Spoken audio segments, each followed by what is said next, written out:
Salam sejahtera Malaysia, terima kasih kerana menonton video-video dalam channel ini. Sebelum kita mula, jangan lupa untuk tekan tombol subscribe, share, like dan komen. Let's go!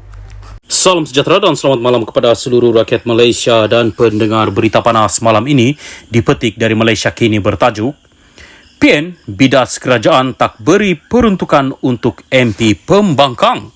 Berita penuh. Ahli Parlimen dari Perikatan Nasional PN membidas kerajaan berikutan tiada peruntukan diberikan kepada Ahli Parlimen Pembangkang dalam Belanjawan 2023. Ahli Parlimen Arau, Syahidan Kasim berkata, Ahli Parlimen Pembangkang sepatutnya mendapat peruntukan yang adil dan sama rata seperti Ahli Parlimen Kerajaan kerana ia merupakan wang rakyat. Kami wakil rakyat, kami menang pilihan raya. Kenapa hak kami dinafikan? Kami tak dapat peruntukan. Ahli-ahli parlimen daripada kerajaan dapat peruntukan. Kami tak dapat. Kenapa tak dapat? Dalam dunia ini, tak kira oposisi, tak kira kerajaan, peruntukan ahli parlimen dibagi sebab ini ialah peruntukan rakyat. Kalau kita nak hukum oposisi, mansuhkan oposisi. Tidak perlu oposisi di parlimen ini. Kami bukan minta duit poket, kami minta duit rakyat itu diberi sama rata. Katanya kepada media selepas Menteri Kewangan Anwar Ibrahim membentangkan Belanjawan 2023 hari ini.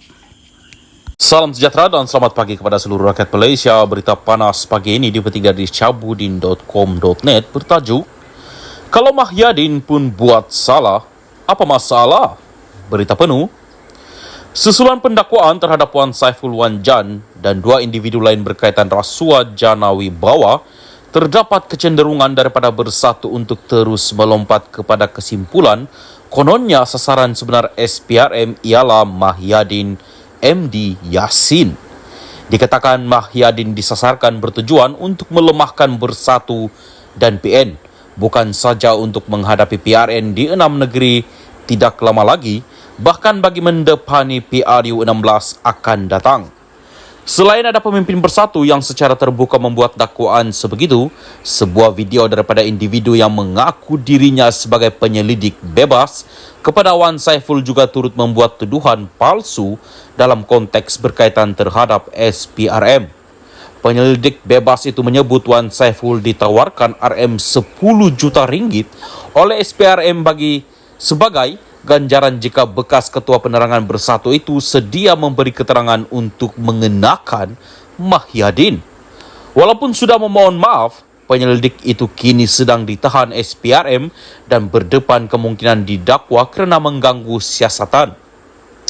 Kalau ia pun nak membuat tuduhan sedemikian, logiknya daripada mana SPRM nak dapat duit sebanyak RM 10 juta itu.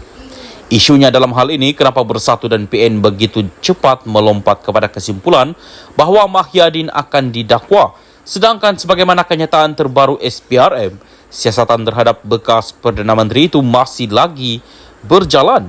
Apa yang mereka takutkan? Lagipun, apa masalahnya jika Presiden Bersatu dan pengurusi PN itu benar-benar didakwa? Tidak bolehkah Mahyadin didakwa di mahkamah jika terbukti ada kesalahan telah dilakukan? Apakah Mahyadin seumpama malaikat yang tiada nafsu dan terkecuali daripada melakukan kesalahan? Berkaitan perkara ini, semua kita, khususnya penyokong Bersatu dan PN, mereka harus bersikap terbuka dan berlapang dada terhadap siasatan yang sedang dijalankan oleh SPRM. Kalau terbukti ketika memegang jawatan Perdana Menteri sebelum ini, beliau terlibat dalam rasuah, salah guna kuasa atau konflik kepentingan, misalnya mengarahkan projek Janawi Bawah diberikan kepada anak menantu atau ahli keluarganya, atau Bersatu ada menerima wang daripada kontraktor-kontraktor yang diluluskan projek itu, maka bersedialah menerima apa saja kemungkinan. Pendakwaan sebegitu bukan merupakan pendakwaan terpilih atau kerana dendam, tetapi disebabkan ada kesalahan telah dilakukan. Jika tiada kesalahan ditemui atau bukti tidak mencukupi, percayalah, SPRM tidak akan mendakwa Mahyadin dengan sesuka hati di penghujung siasatan nanti. Sama macam kes Najib Razak sebelum ini. Walaupun beliau adalah bekas Perdana Menteri, sama seperti Mahyadin, malah anak Tun Razak lagi tetapi disebabkan ada kesalahan telah dilakukannya, itulah sebabnya beliau didakwa, dibicara di mahkamah dan kini sedang menjalani hukuman penjara di Kajang. Jadi mengambil kira bahawa pendakwaan adalah berasaskan ada kesalahan telah dilakukan, tidak harus ada sebarang masalah atau rasa gundah jika Mahyadin pun didakwa juga di mahkamah selepas ini. Tiada salah, tiada masalah. Buat salah, baru timbul masalah. Syahbudin Hussein, 23 hari bulan 2, 2023.